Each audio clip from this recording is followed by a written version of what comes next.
crowd here today. My gosh, two great crowds in a row.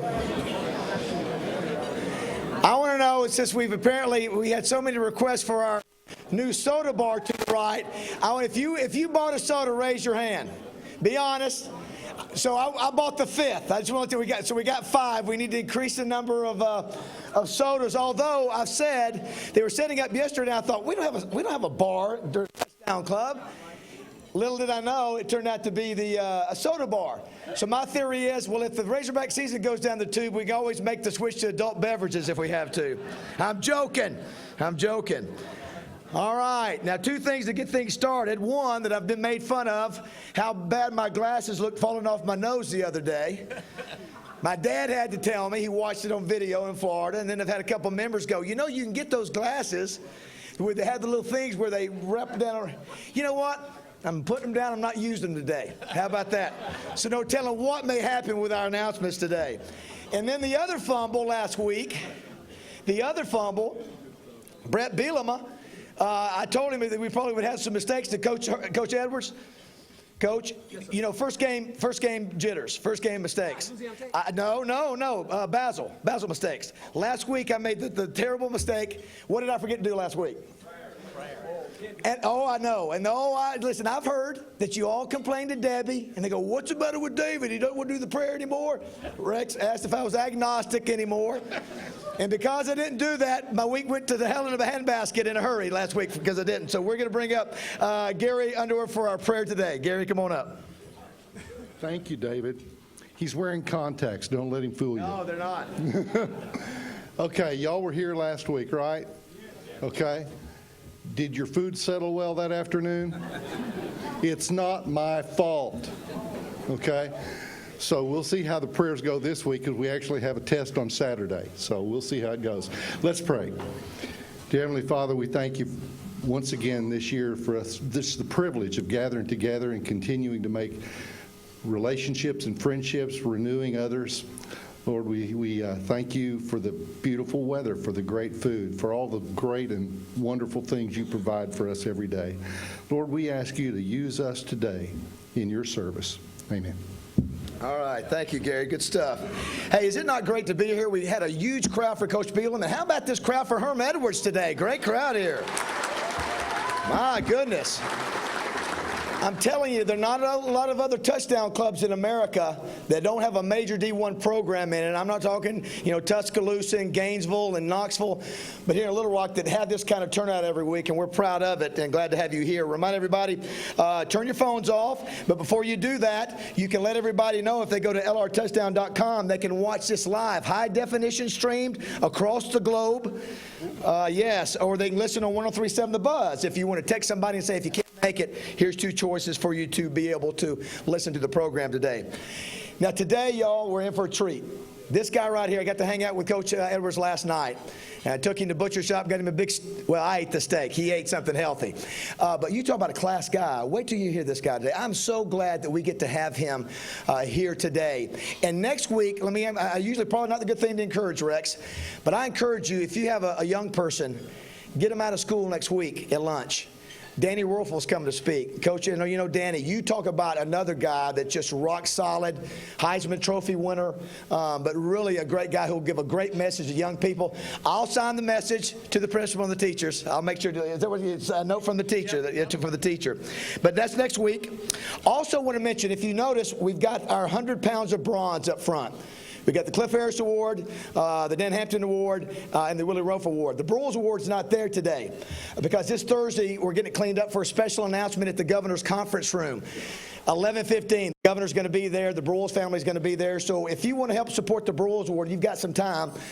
Be there at 11:15 in the Governor's Conference Room. We're going to talk about the new direction of the Broyles Award, some of the neat things we're going to do in the memory of Coach Broyles. So just wanted to throw that out there. Where's Debbie?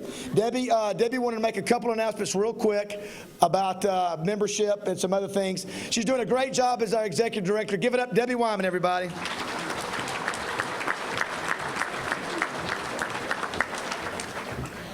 Hi, just a quick couple of notes. For those of you RSVPing online, thank you so much for doing that. It is a huge help to me every week. Just so you know, we did make a change this year, and it says so on the website. if you RSVP after 10 o'clock on Friday, the price goes up $5, okay? We got to do that because I've got to give the hotel a number by that time. So just know that. Also, your confirmations will come from Little Rock Touchdown Club and from Fourth Quarter Productions. If you're not getting those in your inbox, check your spam or your junk mail. That's where everyone has been finding them. You know, we've gone several months without you hearing from us, and all of a sudden, we're loading up your inbox with stuff, so spam's catching some things. So any problems, any questions, give me a call. We can work it out. Thanks. All right. Thanks, Debbie. Yeah, give it up for Debbie. I let her make that announcement because you guys don't listen to me when I say that kind of stuff. Remember, this is a recreational club. A lot of times we sort of lackadaisically, oh, I might come, I might not come. Well, I'm just going to tell you who writes a check for that when you don't come and we reserve a spot. We tell them there are going to be 500 people. So just remember, this is something that somebody has to ultimately pay out of their pocket at some point, whether it be the club or somebody's talking at the mic. So, but we love the fact that you're here. If you'll help Debbie out, I think our website is so much better now than it used to be. So we encourage you to do that. I think Debbie, overall, the first 2 weeks probably been the best we've ever had in our 13 years. Some breaking news I wanted to share with you. Those of you who follow Twitter, you probably saw it, concerning the Razorback broadcasts. Is that normally, I guess for now, probably 9, 10, 12, 13 years, Keith Jackson has been doing it with Chuck Barrett. Well, today, Keith said he is retiring from the broadcast after this year, and Quinn Grovery is taking his place. And the reason why is that Keith is going to have 2 kids playing college ball, one in Illinois and one at Arkansas. So he made up his mind, hey, listen, I want to follow my kids around the country, and I think that's great for Keith. Isn't that great? Yeah, so... And Quinn Grovery will do a great job. He'll go from the sidelines to the booth, and they'll have to hire another sideline reporter. So anyway, so that's breaking news. Also wanted to recognize somebody here today that played 1 year under Coach Edwards. We were really excited about what he was doing down at Clarendon and hoped he'd go to Arkansas, but he didn't. He went to Tennessee and had a standout career and played in the league. Cedric Houston, will you please stand? Let's give you a round of applause.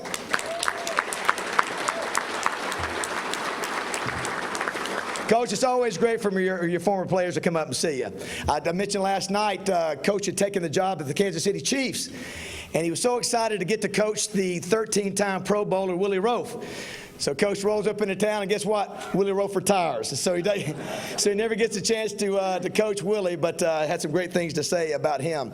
Real quick, let me do our sponsor roll call, if you don't mind. First up, Twin City Limo will be taking Coach back to the airport here shortly. Thank you, Dale Bennett, Greg Hatcher. CJRW, Mark Raines, Dan Sawyer, they're handling our Cliff Harris promotion. They're also doing their sports media training. Thank you so much, CJRW. Little Rock Convention and Visitor Bureau, Gretchen Hall, David Russell. We're proud to be called the Little Rock Touchdown Club.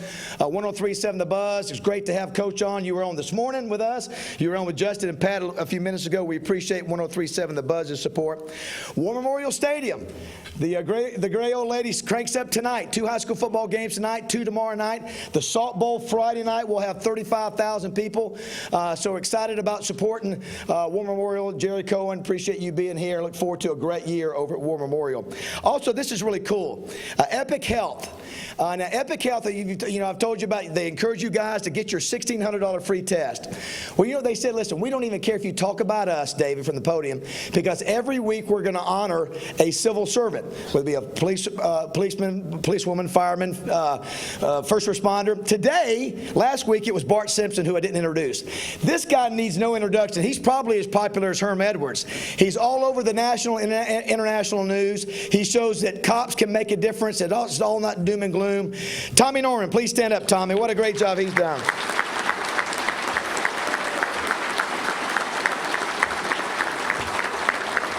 He's doing a great job. He gets a lot of airtime, and for good reason, making a difference in this community. Next up, we have Farm Bureau of Pulaski County, Shauna Hopper and Stephen Reichard. I finally saw the Brett Favre commercial last night. I really like it. Good stuff. That's a great ad. They're real service, real people. Give them a chance and to give them some of your business if you would. You can find them right over there, and they'll be glad to talk to you about any type of insurance needs. Wendy's, Nan Trammell. Really, Rex, the only reason that Nan Trammell does this with us Because she loves Dan Hampton. I said, and man, we're going to do a award for Dan Hampton and Willie Rowe. She goes, you mean Dan Hampton's coming to Little Rock for the Touchdown Club? Well, I'm in. So we do thank Nan Trammell and Wendy's for their sponsorship of both those awards. We couldn't do it without them. Wright, Lindsay, and Jennings, a 116-year-old law firm, 65 attorneys, 2 different locations, 6 former federal judges, a former governor, a former president. Judy Henry, thanks so much. They are the sponsor for the Cliff Harris Award. Coach and I had a great conversation about Cliff. They had a little overlapping careers, and I'm sure Herm will mention Cliff, but thank you, Wright, Lindsay, and Jennings for sponsoring Cliff Harris Award. We couldn't do it without you. Great to see Larry Crane back 2 weeks in a row. Crane Automotive. Awesome, Larry. Thank you so much for your support. Make sure if you go to the Crane dealership, you use the Touchdown Club membership as leverage to get a good deal. We ask people to do that, and if they come back, we're going to talk about it right here if they don't get a good deal, right, Larry? But thank you, Crane Automotive, for your great support. The Democrat Gazette, Wally Hall, Amanda Copley, thanks so much. You see the ads in the paper today? All that stuff is really cool to have. We appreciate their support from day one. I think we start next week with the Player of the Week, High School Player of the Week, so that's a neat thing we do. And last but not least, Simmons Bank. Can't thank George Macris enough. Adam Mitchell is here today. Chris White is filling in for George. I was bragging to Herm what great growth they have. The girl who takes care of us, Paris, back there in the back, if we ever have an issue with our Touchdown Club account, Simmons is such a good bank, and we're very honored that they're a partner with us, and we couldn't bring in guys like Herm Edwards without Simmons Bank, so we encourage you to try to give some of your business to them too. What a great group of sponsors we have. Let's have a round of applause for all of them.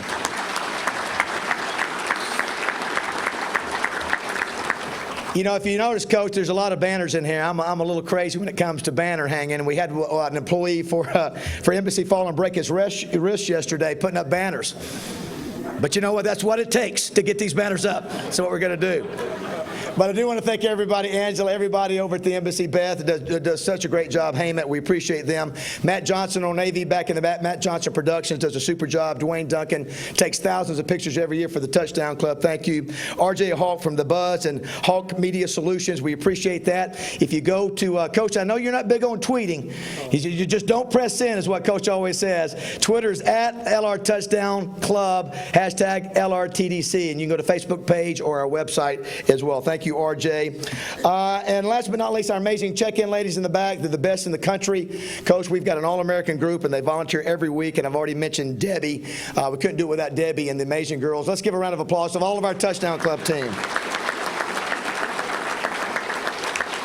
All right, normally Rex will do a recap, but we have no games. But I'll tell you, the games get cranked up this week, and Rex just wanted to give a quick little preview of all the games. So let's give a Touchdown Club first time welcome to Rex Nelson. Thanks, David. What a heathen you are for forgetting that prayer last week, you know. And the guy breaks his wrist yesterday. And Gary had told me last week he was going to specifically pray for protection for Tony Romo. And you see what happens when you forget the prayer. Next thing you know, David will forget to stand up during the national anthem, you know. So I don't know what to think about him. Well, we got a lot of football action. It's football week. How about that? Finally, a lot of football action. Again, we thank War Memorial Stadium for being one of our sponsors. Tonight, out at the stadium, Hot Springs Lakeside versus Joe T. Robinson at 5 o'clock. Baptist Prep versus McGee Owls at 7:45. Tomorrow night, 2 games. We have CAC versus Mayflower at 5 o'clock, followed by Little Rock Christian versus Warren at 7:45. And as David said, Salt Bowl, Benton and Bryant, 7:30 on Friday night.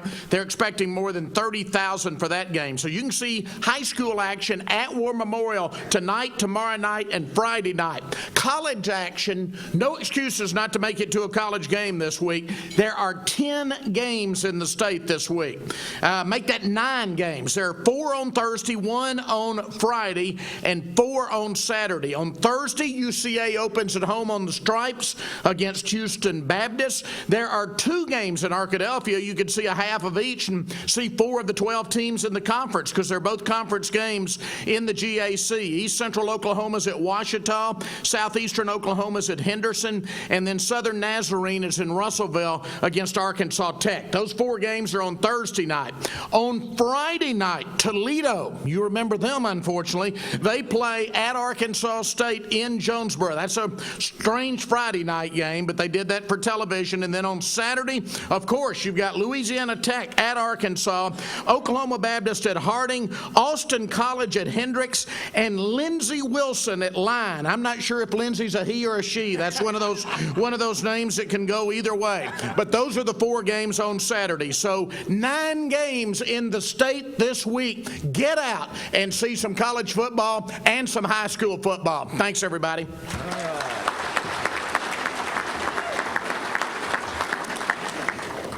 RJ just pointed out to me, I didn't realize it. I'm surprised nobody corrected me. He says that Keith has been in the booth. This would be year number 17. Wow. Year number 17. I had no idea it had been that long. I do want to encourage you, too, if you hadn't joined, please join. We need your membership. If you want to join to be able to, so you can vote in the College Football Hall of Fame or the Arkansas Sports Hall of Fame, we have those options if you'll go to our website because we need you. I was bragging to Coach Edwards about I think we've got one of the best touchdown clubs in the country. And considering where we are and the size of market we have, but we need your membership, so we want you to join if you can. Let's see, I thought there was one other thing I wanted to share. I'll just say this before Jim introduces Coach Edwards. He's going to speak, and then he'll open it up for some Q&A, is that what you see on TV, and Jim is going to talk more about his playing career, not so much about his broadcast career. You know, of course, you can hear him every Friday on the buzz. He was with Roger Scott and I and RJ today on the buzz this morning, but normally it's every Friday. We've had him for 3 or 4 years, and we love having him on there, and you see him on ESPN making all those things, and he's one of the most popular broadcasters, personalities on ESPN. Last night we're walking through the airport. He can't walk 5 feet without having to stop and say hello. You know, last year we had Charlie Weiss, and people were stopping to talk to me and not Charlie Weiss. So that just goes to show you. Sorry, Charlie. That's what it was. I like Charlie. Charlie did a good job last year. But Herm, let me just tell you, Herm was so accommodating to everybody who stopped him. And one of the things he said last night, he said, because I always am concerned to make sure our guests feel good. And he said, man, you don't have to worry about me, David. He said, I'm not high maintenance. I said, well, I'm not used to that in my relationship. So it's a good thing that you, just joking. But that's why you can't get married. That's why I can't get married. Listen, the greatest thing Herm said last night, Herm said, he said, I got 2 kids. I said, yeah, how old are your kids? He said, 10 and 11. I said, 10 and 11? Oh, that's a second marriage? He said, oh, no. Because I checked, I know he was 62. I said, well, how can that be? He said, well, I got married at 46, had my first kids at 50. There's hope. How about that? Boom! Herm Edwards has brought hope to me. I'm joking. All jokes. But I will say this. It was so good to sit with him last night and talk football. I threw out every name. I think every guy I played with back to the 80s, every coach we talked about. It's so great to have a guy who's got so much career experience, both as a player and coach, and he's still humble after all these years. That's what's so great. And talked about how his mother is German, his father's black, and they couldn't even move to the South. Couldn't even move to the South, so they had to move to the West Coast. So that's why they lived in the West Coast, and talked about how things have changed since he was young. And but anyway, the great thing about him, he's a real guy. He's what you see on TV is a real deal. We've been trying to get him here, Coach, 2 or 3 years. And listen, this guy can command big bucks. And he was nice to go, listen, I know those folks in Little Rock been trying to get me. So his agent was great, and we're so great to have you here today, Coach. And you're going to get an official Touchdown Club welcome by the Arkansas Sports Hall of Fame historian. Please welcome Jim Rasco, everybody. Okay, each and every one of you in the audience today know just as much, if not more, than I do about our guest's TV career during his years following his start at ESPN in 2009, continuing right up to the present. You also know a lot about his career as NFL head coach during 8 seasons from 2001 through 2008, and I'll briefly wind up my introduction with some highlights from his coaching career in just a few minutes. But first, let me try to share with you some facts that you might not know. Herman Edwards Jr. was born on an Army base in New Jersey, the son of Master Sergeant Herman Edwards Sr. and his wife Martha. Herm grew up in Seaside, California, and attended Monterey High School. He was recruited by the University of California at Berkeley and was a starting defensive back as a freshman in 1972. After 1 year at Cal, he went home to Monterey to spend his sophomore season playing for Monterey Peninsula Junior College, and he was a junior college All-American in 1973. Both San Diego State and Cal Berkeley heavily recruited the JC All-American, and Herm chose to return to Berkeley and play for the Golden Bears. As a junior in 1974, he led Cal in interceptions and was named All-Conference. However, when his position coach at Cal moved on to the Oakland Raiders, Herm decided to play his last year at San Diego State. So as required of transfers, he had to sit out the 1975 season before being able to play his senior season with the Aztecs. I researched the San Diego State depth chart for 1976 and found that number 44, Herm Edwards, 6 feet tall, weighing 180 pounds, was a starting free safety and handled punt returns. Herm graduated with a degree in criminal justice and thought about working with kids, maybe being a probation officer. Professional football was only a dream. A major scouting combine had given Edwards a 4+ rating in the fall of his senior year, but then dropped him to a 4 rating in the spring. And at that time, a 4 rating indicated that the prospect had a chance to make it with some clubs, but doubtful potential to be a starter. Herm proved that scouts don't know everything. He tried out with a couple of NFL teams and was signed as a free agent by the Philadelphia Eagles for the 1977 season. Now get this, for the next 9 seasons, including playoff games, Herm Edwards started at right cornerback for the Eagles in 142 consecutive games. His 33 interceptions in regular season games, plus 5 more interceptions in 7 postseason games, gave him the Eagles' franchise record, 38 interceptions.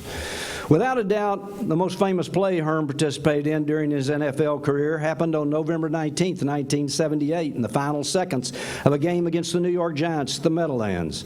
I'm sure most of you have seen the play. The Giants led 17-12. The Eagles had no timeouts, so all the Giants had to do was take a knee. But the Giants quarterback received orders from the sideline to call a running play for the fullback. The ball came loose, and our speaker picked it up and raced 26 yards in the end zone for a touchdown, enabling the Eagles to win 19-17.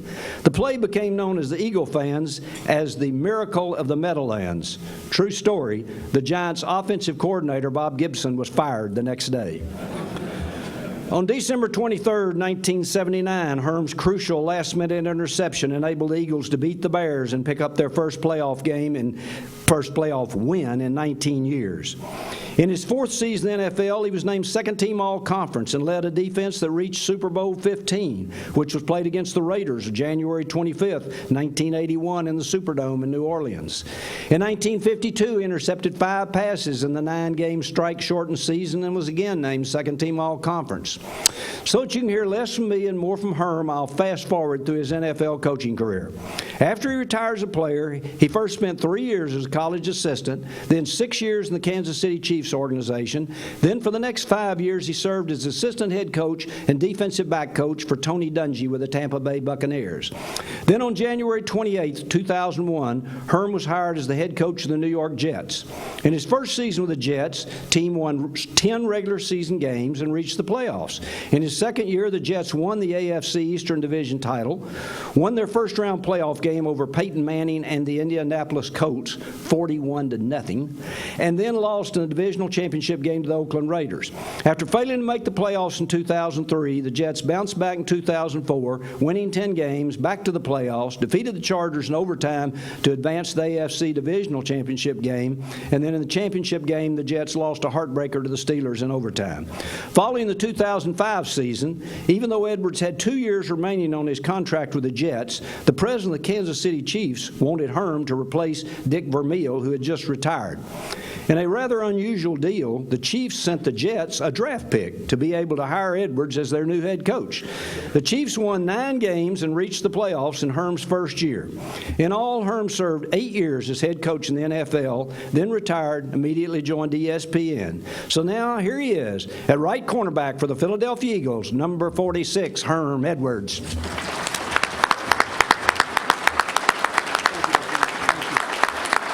Thank you, thank you.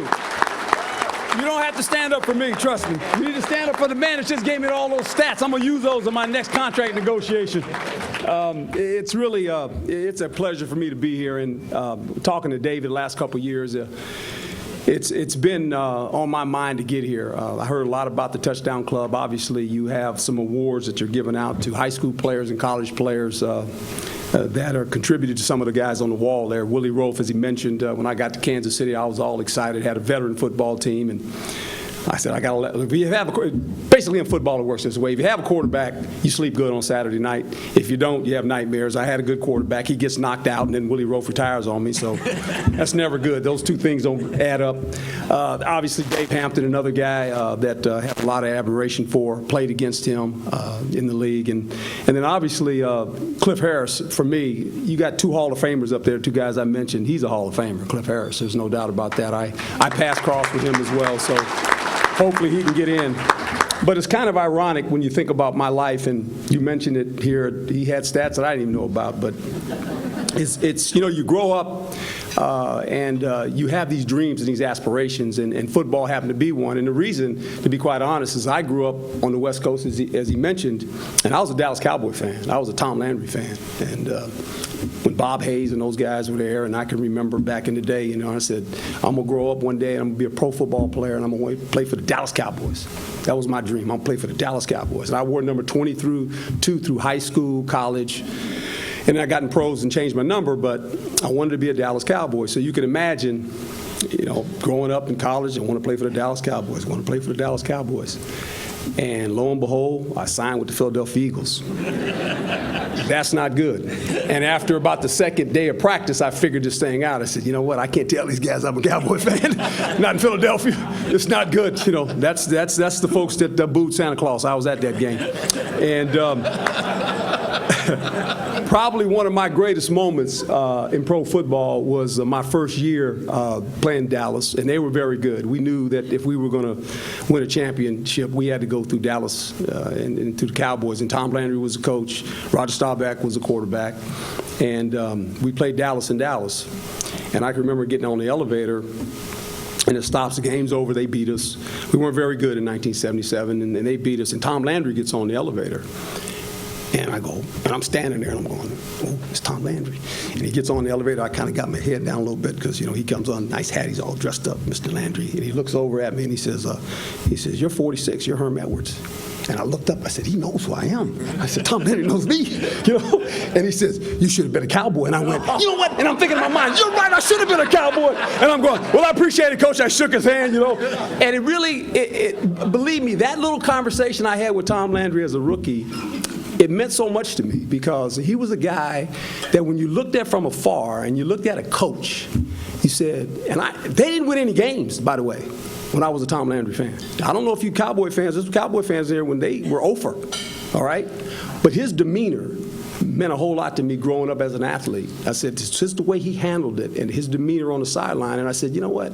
I would love to play for a guy like that.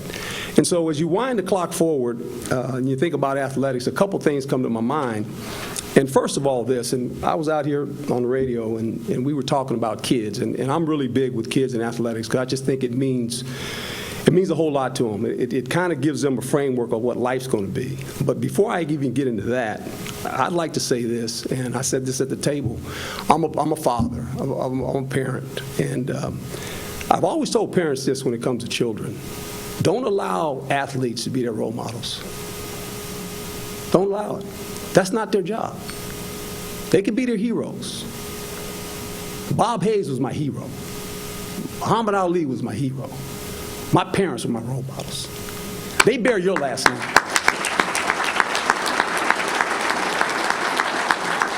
And it's your responsibility to be their role models. Don't put it on the athlete. Don't put it on the teacher. The most powerful possession you ever give your children is your last name. It won't be the new car you buy them for graduation. It won't be, for me, I'm going to pay for some weddings. It's not any of that stuff. It's just stuff. It really is. But the most powerful possession we own is our last name. My dad taught me that. He taught me that when I was 8 years old. He taught me two things growing up in life. He said, I'm going to give you this broom. Now, when I grew up, we had a broom. We didn't have the blower. You know, the people nowadays have a blower, and they blow it to the neighbor's yard, and it's just no one ever picks it up anymore. It just kind of blows down the road. You just kind of figure out, my yard's real clean, and you say, well, where does this stuff go? It just kind of keeps going. Well, I had this broom, and I had a pail, you know, and the dustpan, you had to sweep it in there, and so he gives me this broom. He says, you know, when I grew up, we had chores, you know, chores. Like on Saturday, before you went out and played, you had chores. And so I did these chores, and, you know, we're sitting there, and I'm sweeping, you know, and he looks at me, and he kind of, you know, I'm standing at attention. He said, did you do a good job? I said, yes, sir. He's Master Sergeant, you know. He said, yes, sir. And I kind of saluted him, got the broom over here, you know, it's Master Sergeant. I said, I'm messing around with the Master Sergeant. And, you know, he tells me this story about, you know, life is about hard work. And he said, it's kind of like this broom, son. He says, no matter what you do in life, he says, you got to work hard. You can't be afraid of the broom. You can't be afraid of hard work. You know, I'm telling me that at 8, and I'm going, okay. And he said, there's another thing I want to tell you today, and don't you ever forget this. He says, I'm going to give you a good last name. And I went, hard work, good last name. And so as he's walking away, he stops, he turns back around, he says, don't you screw it up. And so as you grow up and you figure it out, you go, you know what, he was right. Because I tell athletes and just people in general, you know, whether you're in the business world, whether you're an athlete, when you're an athlete, the name on the front of the jersey represents the team. It does. That's why the players' names are on the back. But that name doesn't even belong to you. It belongs to your parents. And when you're an athlete, you represent that in everything you do. And in today, even more because of social media. And how you act on the field and off the field is a direct reflection of the company you work for. If you're in banking, doesn't matter. If you're a football coach or a football player, doesn't matter. It represents you. And I think sometimes we get caught up in all this other stuff. You got to protect your last name, ladies and gentlemen. That's your foundation. And it'll be your children's foundation and their children. That's how it works. And that never changes. And it doesn't matter where you live, where you come from. It just works that way. And I think if we understand that, then life's not very complicated. See, we make complicated life sometimes. It's not complicated at all. What do you bring to the table? My dad told me those things, and he said, let me tell you something. You got a good last name. Don't you screw it up. And those are my marching orders. And I try to live my life that way. I try to be a man of integrity, which is real simple. Do your words and your life match up? It ain't real hard. Do your words and your life match up? That's all you got to ask yourself. Because what we do in the dark eventually comes to the light. It happens. We see it all the time, especially with social media. Everything you do, it's on camera. And you can't use the excuse, I didn't know. You know. And I think if we live our life that way and understand that, it's not very complicated. So I tell parents this about your children. You know, when it comes to sports, I think it's vital in this sense. It teaches you life skills. I've always told players this. Whether it's football, basketball, whatever sport you play, understand this. 99%, this is a big number, of all the players that play in pro football, 99 never go to a Super Bowl. 1% of all the college players, SEC, 50 guys get drafted every year. 1% have careers in pro football. 6% of all the high school athletes are Division I players in football. Is it hard? Hard. It's hard. It's difficult. It's not, it looks easy on television. And I know Billy and Johnny are the next star. Not so fast. They're probably not. And that's okay. And that's okay. That's how difficult it is. Take something out of sports to use in your life. The first thing I took out of sports was very simple. Goal setting, right? When you play sports, you're taught to set goals. And I've always said this, it's good to have goals, but a goal without a plan is a wish. You can tell your children, hey, write your goals up on the refrigerator. I remember that rule. Write your goals up on it and look at them every day. Yeah, what's the plan? the plan? A goal without a plan is a wish. Sports teaches you that, right? Discipline. How about that? You think you need discipline in sport? You need discipline in life. How about being on time to go to work every day? Just that one alone. And people say, I always tell players, how can you be late? Everyone has a cell phone. Unless you're on a different satellite, everyone's on the same time now. You can't be late. You can't say, my clock stopped. No, it didn't stop on satellite. Sports teaches you discipline. How about this one? I've always said this in life. What I wanted to know about a football player when I coached him was this. How do you deal with inconvenience? It's easy in life when it's convenient. Inconvenience. How do you deal with inconvenience? You know, football's a funny game. Sometimes you get knocked down. Will you get up? How fast can you get up? Inconvenience, I think, for anybody in life are the things that you have to deal with. And once you can manage inconvenience, you got a shot. Because your life's not going to be, I talked about it today. Tell you a story about two little girls. They play basketball. They was playing basketball when they were 5 or 6. Played on the boys' team.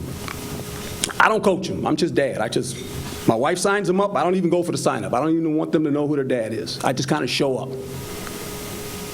And I go to the game, and the girls are running up and down the court, and I already get it. The boys ain't going to pass the ball. Why should they? They're 2 little girls. They ain't passing the ball. It's ridiculous, right? So I get the little one, Vivian. She, after the game, she said, Daddy, she said, the boys don't pass the ball. She said, it's not fair. And then I had to remind her. I said, who wrote the book on life being fair? Life's not fair. Life has never been about being fair. Life's about opportunity. Some people get 1 chance, some people get 2 chances, some people get 3. But when the opportunity knocks, you better be ready. So I told my daughter this. I said, here's the deal, honey. So the next time you play, when they shoot and they miss, now this is 6, 7-year-old kids. I mean, they can't score but 12 points in a game. It's the ugliest thing you ever seen.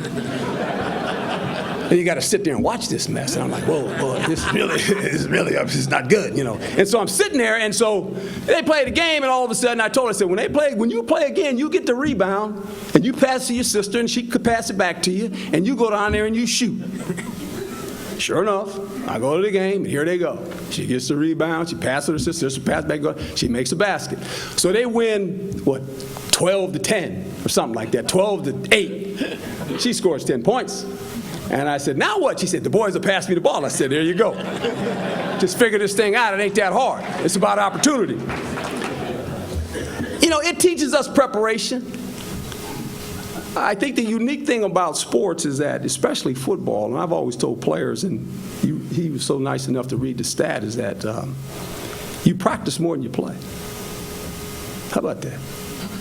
You folks want to go to the game on the weekend, but somebody has to practice all during the week. So my greatest achievement as an athlete, as a football player, from high school, college, to professional football, I never missed a practice.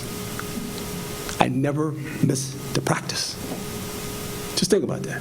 A practice. Never missed a practice. No. And here's the reason why. Because when I walked into the huddle with those men, I wanted to be accountable to them. See, that's what the great game of sports brings you.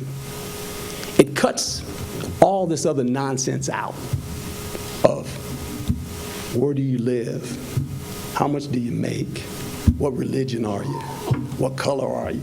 Sports doesn't care. See, when you walk in the huddle, there's this thing called respect. And it doesn't matter if one guy listens to jazz and the other guy listens to rock and roll, and it didn't matter. One guy got long hair. I went to Cal Berkeley. Some guys had purple hair. It didn't matter. You walk in the huddle, there's 11 guys, and we respected each other. That's what's so unique about sports, see? There's a huddle. And you got Republicans, you got Democrats, it doesn't matter. You just walk in the huddle and you say, hey, man, there's a common respect. And guess what? You walk in the huddle, and there's only one voice. There are not a lot of voices. There's one voice, and he kind of gives you the call. And whether it's the quarterback or the middle linebacker, they say, here's the deal. And everybody pays attention, and you break the huddle, and you go do your job.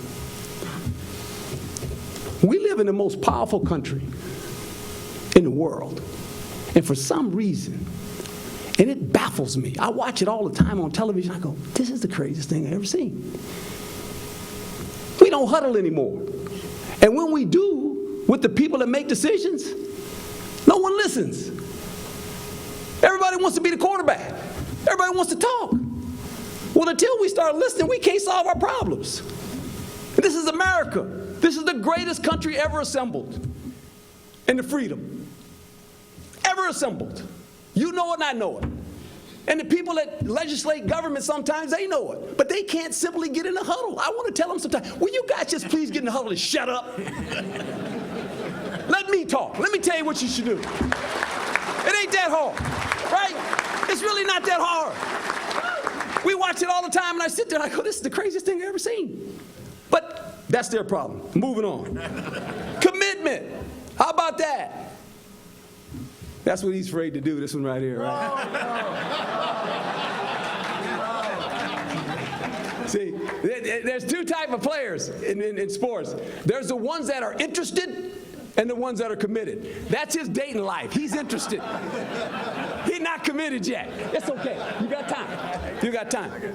And I've always told players this, you know, it's kind of funny when you think about football, you know, or life. You got to commit to something. See, and sometimes it's hard for us to commit because we want to know the result before we commit, right? It's kind of like we want to know the score. It's like I was really good when the teacher says, there's going to be a test Friday. And I was at Cal Berkeley. I can remember I was sitting in there going, this is the craziest school I ever went to. I said, it's crazy. And I used to raise my hand. Is it open book test? I always wanted an open book test because I knew I could get that. You can't commit that way. Are you interested or are you committed? And I've always found players that had long careers, they were committed. They were committed to the preparation and the things you had to do to be a professional athlete. And I think that's the same way in life.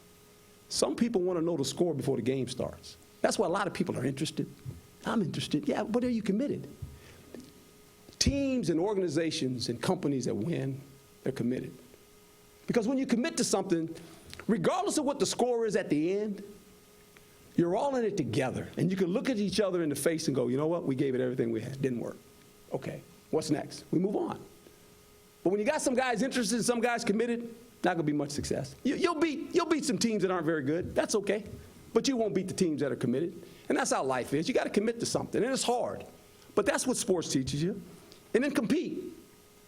I learned this at a young age. You know, being an athlete, and we do this all the time in sports, especially on the side that I work on now, is that, okay, I'll ask you this, watch this. And I know what you're going to say.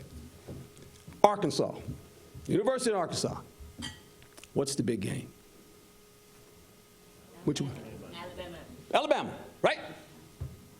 Okay, whatever. We'll say it's Alabama. Some may disagree, but see, here's what I've always said. When you learn to compete, and you learn how to compete against you, it's never about the opponent. See, the competition is the person you look in the mirror. Because here's what I always felt as a player. You start listening to Alabama's a big game. No. Louisiana Tech's a big game. It's the biggest game you play. Because that's the only one you play that week. That's a big game. They're all big. But we sit here as media and we'll say, well, this is the big game. Alabama versus USC. They're all big. You play 11 of them, they all mean the same. You win or you lose. Last time I checked, if you beat Alabama, would you get 5 more wins? You get 1.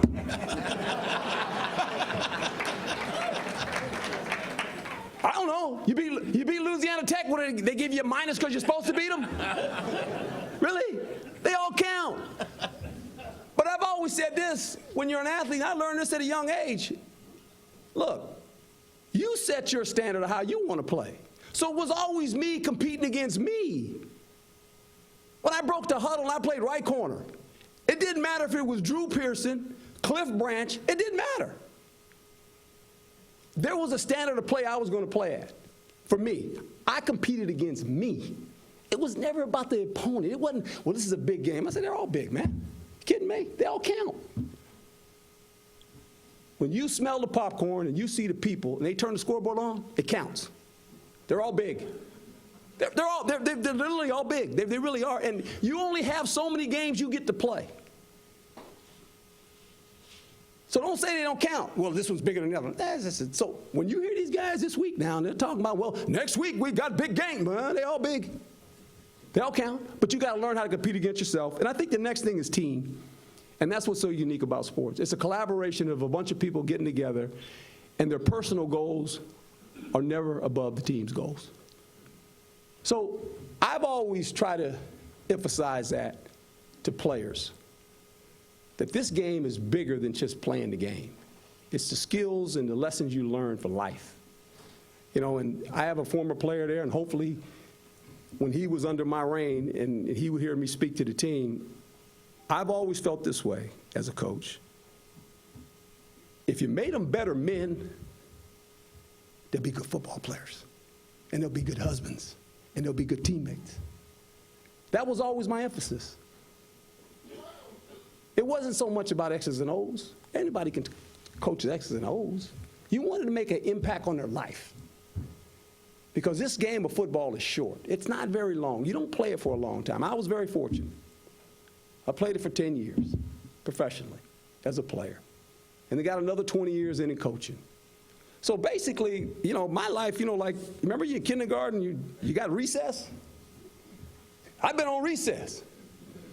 You know, I played football in high school, played football in college, and went to pro football, and all of a sudden, you know, they said, hey, coach, you put some makeup on and a tie on, we talk to the red light and talk about football. I said, I'm in, I'll do it. So I kind of been on recess. You know, I never really had a job, see? And so I just think that sometimes that we get caught up in this, but the thing I've learned about sports is what it gives you and the life lessons it really teaches you. And that's why I'm an ambassador for the game. I really am. I love it on every level. And I just think that my job of being an ambassador for football is real simple. Make sure the game is coached and played right. I've always challenged players with this. When you lead a game of football, did you make it better because you played and coached for the next generation of kids that follow you, for your children and for their children's children's? Because we're ambassador of the game, and it's a great game. I mean, it is a fabulous game. It really is, because everything in life happens in 3 hours on a football field, for players and for fans, right? If you're a fan every week, it's like, oh boy, and you got tradition to go, and you're worried about it's wonderful. But we got to remember this: the life lessons you take away from it are more powerful than the game. And I've always told players this: never let the occupation of you being a football player define who you are as a man. That's just your occupation. That don't define who you are. That just defines who you are when you're playing the game of football. But you're going to be a dad the rest of your life. You're going to be a father. You're going to be a part of a community. And you got to make sure that when the good Lord calls you, that you made a life, not to just make a living, but to make a difference. That's critical. That's critical for everyone in this room. Just don't live your life just to live your life. You want to lead this earth making a difference for others and making it better for others. And if that's my task, that's what I'm going to do. And I got a platform to do it. And I'm going to take advantage of it. As long as they have me on television, I'm going to talk about it. I'm going to make sure the game is played right and coached right. And when it's not, trust me, you'll hear from me, because I'm going to say something. I will speak the truth. That is my job. That is my obligation to a game that has provided me the opportunity and my family the opportunity to live a life that I could only dream of as a kid 8 years old, when he told everybody that would listen, I'm going to be a pro football player. At 8 years old, you go in my neighborhood and everybody say, that guy's crazy. I said, I'm going to be on television. I was like enamored with television. I watched television. I said, man, I want to be on that thing, on that television thing. What is that? And I told him, I said, hey. And I committed when I was a young kid. I committed to myself saying this: I'm going to do everything in my power to have an opportunity to, when it knocks, I'll be ready. And if it doesn't work out, I don't have an excuse. We can use excuses for everything we do in life. I said, I'm not going to be, it's going to be I wasn't good enough. But I never thought that. Quick story, and I'm going to open it for questions. I think I told Basil this story. I met Muhammad Ali when I was a player in Philadelphia. It was in New Orleans. And he had just fought the fight, and he was done, and he was entourage the next day when we were coming in there. And I grew up watching Ali. Now, my dad was in the Army. So you know, Joe Louis, Muhammad Ali wasn't even close. He was Joe Louis. He brown bomber all the way. He didn't like Muhammad Ali. He said, he's going to knock that guy. That guy just talks all the time. I go, Dad, he's pretty good. And I was young, you know, and Ali won. And I couldn't say anything. I just left the room. My dad was hot. We listened to it on the radio. I said, this ain't good. And so just growing up knowing, you know, watching Ali, you know, and going through all this. So I met him. I was a player. So I walk up to him, and I'm nervous. I'm like, man, this is Ali. And he kind of looks at me. He reaches his hand out. He says, how you doing, young man? And I introduced myself, and I asked him one question. I said, you know, through all your life and through all your greatness, I said, how did you get here? You know, and he looked at me, and he gave me this message. He said, you bet on yourself. Don't be afraid to bet on yourself. Ain't that the truth, though? You got to be able to bet on you. And I looked at him like, bet on yourself. I remember that. And then I go back to my young age at 8 years old, and I said, you know, with me not even knowing it, I was betting on myself. I was betting on myself that one day I was going to be a pro football player. And it was a journey. There was inconvenience involved in it. When I didn't get drafted, I was heartbroken. I was like, man, I don't get drafted. Basically got blackballed, all right? Got blackballed, basically. And so I go to Philadelphia, and Dick Vermeule's my coach. He recruited me to UCLA. I didn't go. I went to Cal. And I can remember like it was yesterday. John Outlaw, defensive back, veteran guy. 125 guys in training camp. 6 preseason games. You think the preseason's long now? It was 6 of them then, back in the day. There wasn't even 32 teams, by the way. We had helmets, though. We did have helmets on. And I can remember looking at John Outlaw going, man, you know, there was 22 defensive backs. And I was going, no, man. I said, how many guys make it? He said, Rook, 7. And I said, how many? He said, 7. And I looked at him, and I didn't blink. I said, who's the other 6? And he looked at me like, what? What are you talking about? I said, who's the other 6? I said, I'm not leaving. So I got nowhere to go. I said, I'm staying. I said, I ain't going home. And he looked at me, he started smiling. Opening day, first preseason game. I walked in that huddle, I was a starter for the Philadelphia Eagles. Remember it like it was yesterday. And I remember that I was able to bet on me.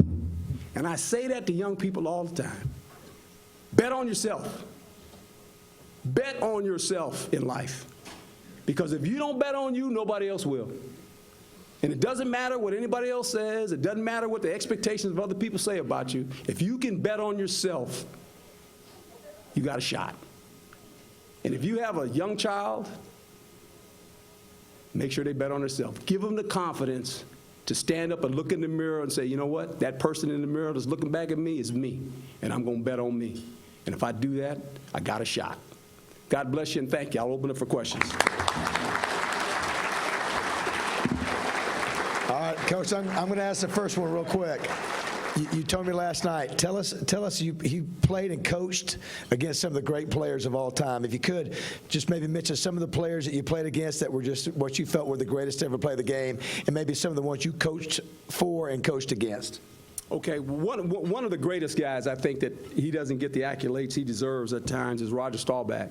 And I say that in this sense, when you think about all the quarterbacks in today's world, we talk about the quarterbacks a lot, and it's a quarterback-driven league, it really is. But he was the guy that everyone feared in the 2 minutes. If you remember Roger Staubach in the 2-minute drill back in the days of the Cowboys, he was unbelievable. If he had the ball, you were like, this is not good, guys. It's not going to turn out good for us. And he won a lot of games in the 2-minute. The guy that was the most creative guy back in the day was Fran Tarkenton. I call him Sir Francis.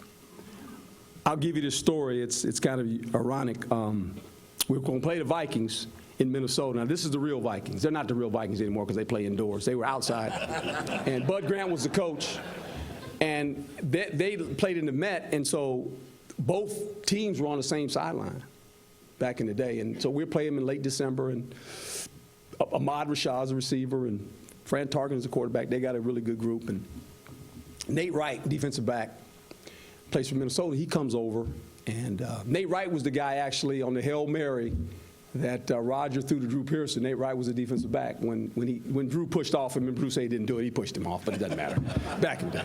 And so Nate comes over to the hotel, and he, from my hometown, he's a little older than me. He was a veteran. He comes over and he says, hey, man, he says, you know, all week, because it's been cold outside, he said, Frank can't grip the ball. He got little hands he can't throw. And I went, really? And he goes, yeah. I said, oh, interesting. So he leaves, and then we have our meeting. So I tell the defensive players when the meeting's over, I said, boys, here's the deal. I said, all we got to do is stop the run, man. I said, he can't throw it. He said, it's going to be cold. It's going to be like, you know, minus 20, 15, something like that. He said, he can't throw, guys. We're going to be good. He said, really? I said, yeah, Nate came over. He told me.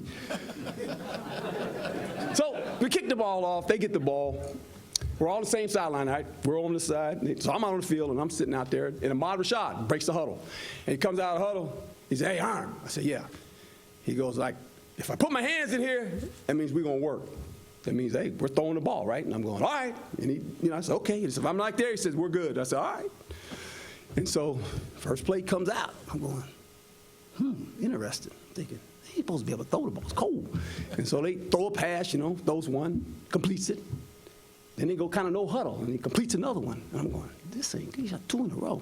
And we're going around, first down, and they're moving the ball. So about after the 6th pass, the defensive line, they're like, hey, what are you talking about, man? What do you mean he can't throw? And I said, will you please sack the guy? So we're arguing now, right? And so Nate Wright, I turned to the sideline. Nate Wright's over there. He is almost on the ground laughing. He's laughing. And I'm going, no, you didn't. He said, oh, yeah. So, by the way, he set an NFL record. He went back 52 times on us that day. And the whole day, I'm telling the defensive line, will you sack him? They are tired. They're chasing. He's running around and throwing it under his legs. He's throwing it behind his back. And Ahmad Rashad and those guys are laughing. I'm going, this is a bad day, man. So that's the Fran Tarkenton story. It's kind of unique. You think about great runners, obviously. There's been a lot of great ones. Earl Campbell was one that it wasn't a lot of fun trying to tackle him, to be quite honest. And he was unique. John Riggins, another guy people don't really recognize as a really good player that we know about, Walter Payton. But John Riggins was a really, really good football player. I mean, he had a stint there with Washington where he was an excellent player. That league it was a little bit different when I played, and I think for fans too. And this is where the young players don't realize the history of teams because of the free agency. In my era, there was not free agency. When your contract ended, the club could give you a 10% raise, or that was it. Unless they traded you or cut you, they had your rights. So you didn't move. So you understood rivalries.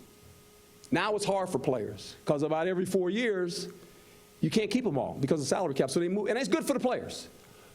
So fans, when they sit and say, well, the players don't understand the rivalries because they're not invested in as much as fans. You know, fans are invested from years and years of generations of following football. Like college. I mean, that's why college is so unique. You know, players play for 4 years. You get a new group of players. The fan base, college athletes get that part. When they get to pro football, it's a little bit different. And that's kind of sad about pro football. And then you get teams that have moved, obviously, to different places. But it's still a unique game in this sense, is that these players are the best players on the planet. They really are. They are outstanding players. And if anybody's made a roster, even for a year, it says a lot about who he is as a player. Because when you think of the life expectancy of a pro football player, it's 3.6 years. That's the average length of a pro. The time every year. It flips. It flips. Every year, 25% of the roster is going to change. That's the National Football League. It is a hard profession. It is difficult. You have to be in the right place at the right time for a lot of these guys.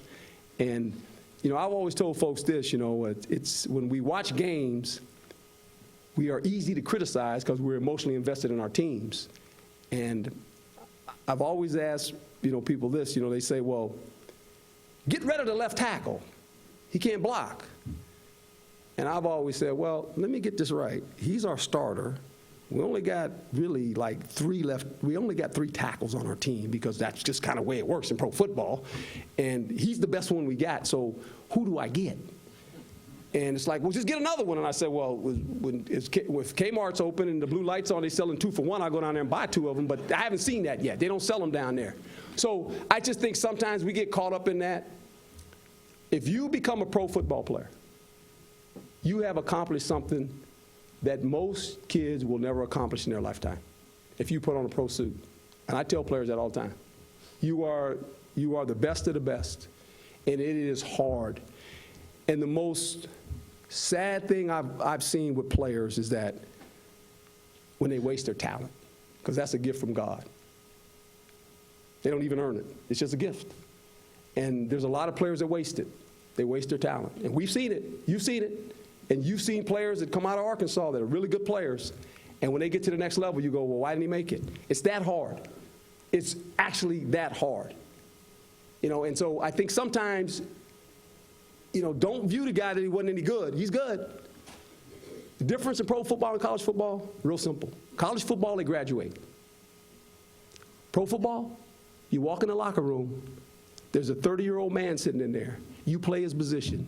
He's got a family, and he's looking at you as a rookie, and he says, okay, you got to take my job. He has a way of making a living, so you actually have to go in there and take that man's job. He ain't giving it up. That's how it works. And that's the difficulty for a lot of young guys. They just think, well, I've been in college, I'm going to be a good player, I'm going to go in this locker room. Yeah, well, guess what? We don't just, there's only 46 guys going to make the opening day roster. 53 guys, that's it. And 46 of them dress. That's it. It's hard. And so you think about it, you got to take somebody's job. They don't graduate. You don't look at the guy and say, oh, he's a senior, he's going to be here. It's like recruiting, coach come in and say, oh, he's a senior. Oh, come, coach, I want to play. You got to take somebody's job. And so there's the difference, that these guys ain't giving those jobs up. And I think football now is the platform that I work on. When you think about sports, and I'll just say it publicly, ESPN, we've invested in football, college football, pro football, basketball. I mean, if you've watched us for the last 10 years, we were kind of a little bit in everything. If you really watch us now, that's where the eyeballs are. That's what the people want to see. And if I'm not a fantasy guy. I think fantasy football has done a lot for the fans in this sense. They keep up with players. They know more players on other teams. But the problem is, if your team's not winning, you really don't care. You worry about your score. I got fantasy points on this guy, and that's okay. But I think it takes a little bit away from the team part of the fact that, if your team's not winning, you're just worried about your player that you picked on in Chicago or the guy what he did in Detroit, which is good. Makes the fan base learn fans. I think fantasy football has brought women to the table. They're much better players than men for the most part. I figured that out too. But it's a unique game that we play and that we have to cover anymore. And it is about the quarterback. You talked about Tony Romo. I'm a friend of Tony Romo's. I was with Tony Romo here a couple months ago at the Under Armour at the Preakness race, and he was excited about his football team. And he should be. They're in the NFC East. And it's a division where I think if you win 10 games, you're going to win a division, right? And all the teams are kind of the same. They really are. I mean, nobody plays defense over there. I mean, literally. They don't have a top 15 defense of the bunch last year. They were all bad, okay? Now, whoever I think plays better defense will win the division eventually. But when you think about the Dallas Cowboys, they've got the best offensive line in the division. They've got a runner that I think is going to be a really good player. Ezekiel Elliott, I think, is going to be a good player. Dez is obviously one of the better receivers. They got Jason Witten. And so Tony was really excited about Dallas. And now he gets hurt. The kid, Dak Prescott, what I've seen and a little bit I know of him, the lights aren't too big. They're not too big. And you can sense that in a guy. And they're not too big. I think they won't put a lot on his plate. They will run the offense through the running game. And he'll get a lot what we call single safety high, so there'll be 8 guys in the box because they'll be worried about the run. So he'll get a lot of one-on-one matchups with Dez. If they roll the coverage to Dez, they'll make sure he throws it to Witten. So, they got a chance. I mean, and that's all you can ask for is a chance. So even with Romo being down, I wish Romo was there because in the history of the Dallas Cowboys, since 1970 when they merged, They've only drafted one quarterback in the first round. That was Troy Aikman. Think about that. If you're a Cowboy fan now, and you can be mad at Jerry and all that stuff, one quarterback was drafted in the first round, Troy Aikman. Tony Romo was a free agent, okay? This kid, Dak Prescott's a fourth-round pick. If he hits, that's pretty good. When you hit on a fourth rounder, and he's your starter and he's your future, I mean, that's pretty good. So I'm a Jerry fan. I like Jerry. I know him personally, so, you know, some people don't like Jerry. I like Jerry. I think he's been good for our league. He's a little bit of a maverick. I'm okay with that. He learned all his football from Al Davis. I'm telling you, he learned all his football from Al Davis, and bless Al Davis' heart, I loved Al Davis. I never wanted to work for him. He tried to hire me twice. I told him, I said, Al, I want to be your friend. I can't work for you now. I want to be your friend. Same way with Jerry. Jerry, I want to be your friend. I don't want to work for you. But he learned everything from Al, because I can remember when Jerry got the team going to the combine, on the start of the 40, Al Davis always sat at the starting line. That was his seat. 3 rows up from the start. Al would sit there. You'd see him, he'd come in and he'd have his, you know, Al was colorblind. I don't know if you folks know that. So that's why he always wore gray or black or white. So he'd come in with his sweats and he'd have his guys with him. You know, it was a beautiful thing. You watch Al, he'd sit down in his seat. And then all of a sudden, before they would start, here comes Jerry. Jerry would have a seat. Bill Parcells would have a seat. So there was a way of Al sitting there, and he was kind of telling Jerry, now this is what you got to do when you become an owner. And that's why Jerry is Jerry, because he learned it from Al. That's why he's so meddlesome, and he's always in it, you know, and he just is. He's, you know, I always say the guy that wears the hat, he wears the hat on Sunday, but the guy that makes decisions is Jerry. I mean, Jerry has the press conference for the head coach. Think about that, right? As soon as the injury happens, they don't go to the head coach. They go to Jerry. Jerry has on, well, he's going to be out a couple weeks, and then they go to the head coach later. It's the dangest thing I've ever seen. But you know that. But Jerry has been good for football. I think his son has done a nice job of stabilizing the situation. Steven, he's a good dude. But he learned it all from Al. And Al was great. If you don't know Mr. Davis, I knew Mr. Davis. He was great with the players. He really was. He took care of his players. Even the players that were retired, they were on his payroll. He took care of a lot of guys. People don't know that. And he took care of his coaches. Was he meddlesome? Yeah. He never slept. You get the phone call at 1 o'clock at night. He'd be telling you, I want to run this play. You know, that was just Al. And that was just Mr. Davis. That's how he functioned. He was a football guy, and he was a football guy. I mean, he was, but he always was meddlesome. But that's our league. Our league is pretty unique. We've got some new owners. We've got some young quarterbacks. I think the AFC South, we have Osweiler there now. You got Bortles. You got Luck, obviously. You know, if those guys kind of pan out, you could be looking at a division, and Mariota's in that division, where 2 years from now you could say, you know what, these young quarterbacks are pretty good. When our league is best is when you have a quarterback. And you want young guys to be successful. You really do. Because it's good for football. Look, it's good for college football. Because that's the way the game is played anymore with that guy. Coach Bielema's in a situation, he's got a young quarterback, Arkansas. They've got some running backs. Offensive line, 3 new starters. But you know he's gonna run the football. That's his mindset. I think that's the reason that toward the end of the season, because they're so physical, because they're so big, that they wear teams down. And that's what happens at our league. When the leaves fall off the trees and it gets cold, and you can't throw it all over the yard, you don't play that game, but just throw it over the yard, throw it over there, and you got to really go hit somebody, those teams generally win. They're the teams that show up in our league in the Super Bowl, if you think about it. Think about it. You can say, well, yeah, you throw the ball. Yeah, that's great. Until it starts snowing and it gets cold, then you got to play real football. So I think if you're Bielema, he gets that. He's going to run the football. It's not going to be pretty. They're going to always have a tight end in their system. They got a good defensive line. They got 6 defensive backs he feels pretty good about. Problem is, the same old story. And I'll just tell you this from a guy that covered college football, that know these coaches and watch the SEC, just kind of watch it. When you think about it, 5-star recruits now. I mean, most of these teams are going after 5-star recruits. I know that. I coach the Under Armour All-American game every year for the last 5 years. I know these kids. I see them when they come out, and I know where they're going. Nick's a friend of mine as well. And I told him one day, flat told him, I said, this ain't even fair. I said, because what I figured out is this, as a coach. If there's 10 five-star recruits, 10 of them, all right? And let's say 10 of them, all of them are getting recruited from the SEC. Here's the numbers now. And I said, if there's 10 and you get 5, and LSU gets 2, then where do the other 3 go? Maybe one comes here, great. Maybe one goes to Mississippi State, great. But I said, here's the deal. After 3 years, you got 15 of them. And everybody else has like 3. Don't lose sight of this, ladies and gentlemen. Good players make you a really good coach. They make you a really good coach. I've never seen a coach take a snap. They don't play. It's the players that play.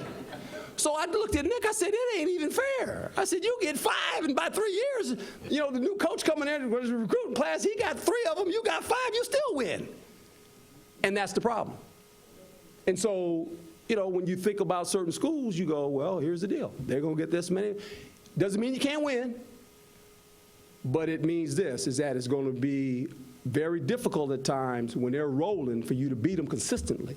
And that's why those teams that are consistent, if you look at their recruits, not the first year, 3 years, how many do they get? They sustain it. And that's the hard part. And that's, to me, that's the hard part of college football. That's the hardest part of college football. It's not like they're not good coaches. The players that you acquire. Pro football is easy. You buy them. You buy them. You flat buy them. You draft them, right? You draft them, come out of college. And the bad thing about pro football is if you win, you draft late, but you still get them. And then there's free agency. You can buy them. College football, if you win a national championship, guess what? You don't wait till the last pick. You pull the car up and say, there's 10 of you. I'm only taking 5 of you 5-star recruits. How many want to go? That's how it works, right? Has it changed? Okay. And people wanted me, why am I not going to? Why am I going to college? I said I'd be on probation. That's why I'd be on probation. I'd figure out how to get to 5 of those 5-star recruits. All right. How about Herm Edwards, everybody? Thanks, Coach. All right, if you're a sponsor or VIP member, you can come up here and get your picture made. We'll see you next week with Danny Werfel. Next Tuesday. Next Tuesday. That's right, Danny Werfel next Tuesday. We'll see you then. Tell Danny. He was one of my coaches. VIPs and sponsors, come get your pictures. VIPs and sponsors.